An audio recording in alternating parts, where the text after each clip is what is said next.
Pemirsa, tak hanya penjual takjil, berkah Ramadan juga dirasakan para penjual kelapa muda di Muara Enim. Kelapa muda ini banyak diburu umat muslim sebagai pelepas dahaga saat berbuka puasa. Hampir tiap Ramadan tiba, sejumlah penjual kelapa muda mulai terlihat menggelar dagangan mereka di pinggir jalan. Di Muara Enim, para penjual kelapa muda ini mulai menjajakan dagangan mereka sejak awal Ramadan tiba. Biasanya kelapa muda ini banyak diburu umat muslim saat sore hari untuk disantap saat berbuka puasa sebagai pelepas dahaga setelah seharian berpuasa. Hal ini memberikan berkah tersendiri bagi para penjual kelapa muda.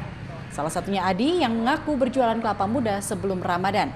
Adi menyatakan saat bulan puasa omset penjualan kelapa muda jauh meningkat dibanding hari biasa.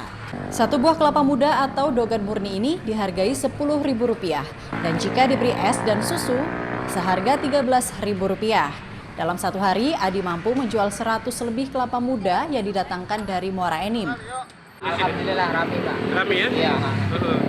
Untuk satu butirnya berapa? 10.000, Pak. 10.000 kan? Lain lagi kalau susu batu es. Kalau murninya 10.000, susu batu es 13. Salah satu pembeli, Ibu Mary mengaku kelapa muda merupakan menu berbuka puasa yang enak sebagai pelepas dahaga setelah berpuasa. Kelapa muda juga dipercaya mampu mengembalikan stamina.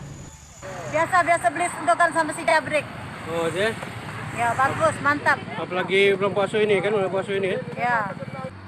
Pedagang berharap Ramadan tahun ini dapat memberikan berkah bagi mereka dan aktivitas kembali normal setelah 2 tahun dihantam gelombang pandemi COVID-19.